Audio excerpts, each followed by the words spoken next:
Thanks for joining us on Iswb TV Daily Headlines. I am Joy Asoyin.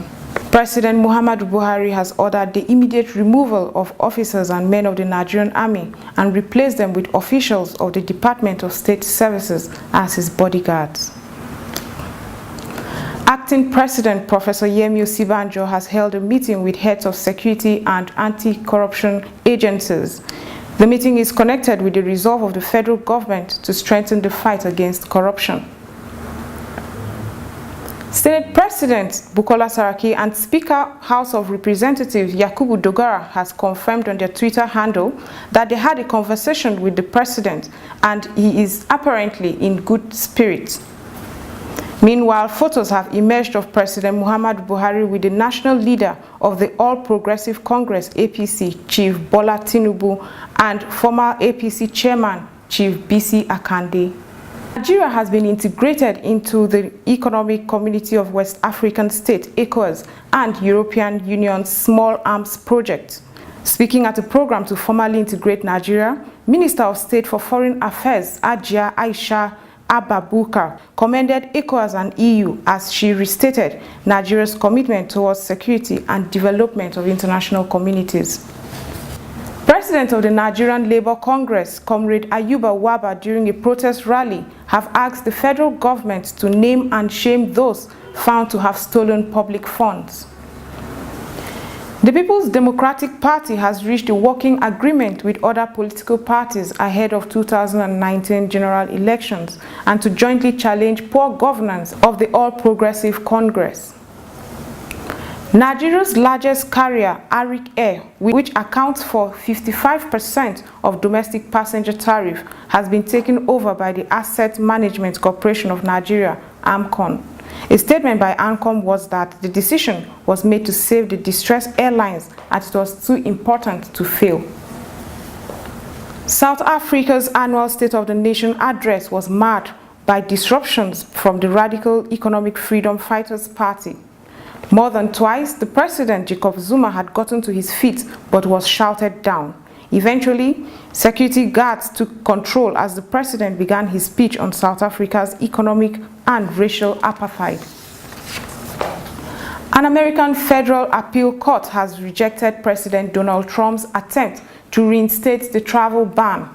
Reacting to this, the president went on his Twitter handle saying national security was at risk and there will be legal challenges. Thanks for joining us on Iswb Daily Headlines. I am Joy Asoyin.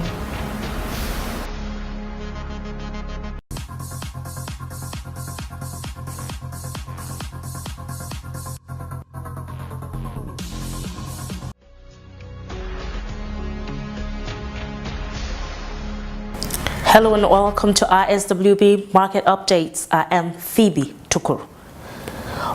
Wall Street's three main indexes hit record highs amid gains across sectors led by financial and energy stocks. The Dow Jones Industrial Average was up 101.2 points at 0.5%. The S&P 500 was up 11.4 points at 0.49%. And the Nasdaq Composite Index was up 25.82 points at 0.45%.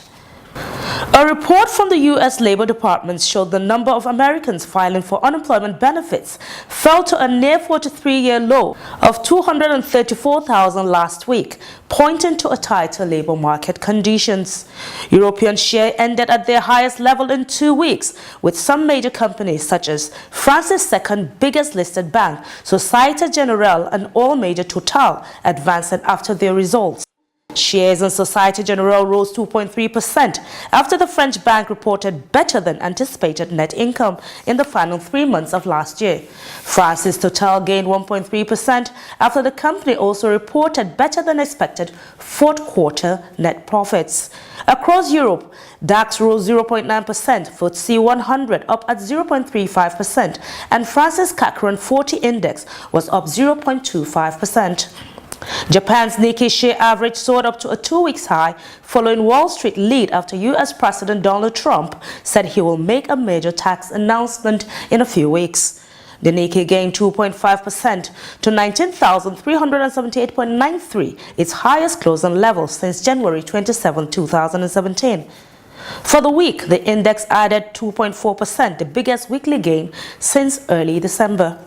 Topics gained 2.2%, Hang Seng 2.48%, Kospi down almost half of a percentage at 0.45%, and Sensei of India was in the positive too at 0.02%. Now to commodities.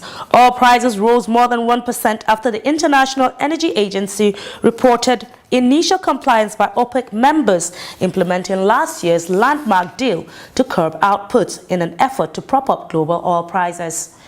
Global benchmark Brent crude was up 66 cents at $56.29 a barrel, touching a session high of $56.39 a barrel. U.S. West Texas Intermediate crude traded up at $56.56 a barrel. Gold was down at 0.84%. Cocoa down at 0.30%, sugar also in the red at 0.58%, and coffee in the green territory at 0.31%. Currencies have risen oil prices, which boosted Russia's ruble at 0.5% against the dollar for a second week of gains. South Africa's rand also rose 0.5%, shrugging off President Jacob Zuma's annual address on Thursday. The Turkish lira, too, firmed slightly, was heated for a second straight week of gains, benefiting from the average of central bank funding rate of around 10.38%. The Mexican peso, on track for its third week of the gains, strengthened 0.2% after the central bank raises benchmark interest rate to a nearly 8-year high to curb rising inflation and currency weakness. Central and Eastern European currencies came under some pressure against the euro. That has been ISWB Market Updates. I am Phoebe Tukur. Thanks for staying with us.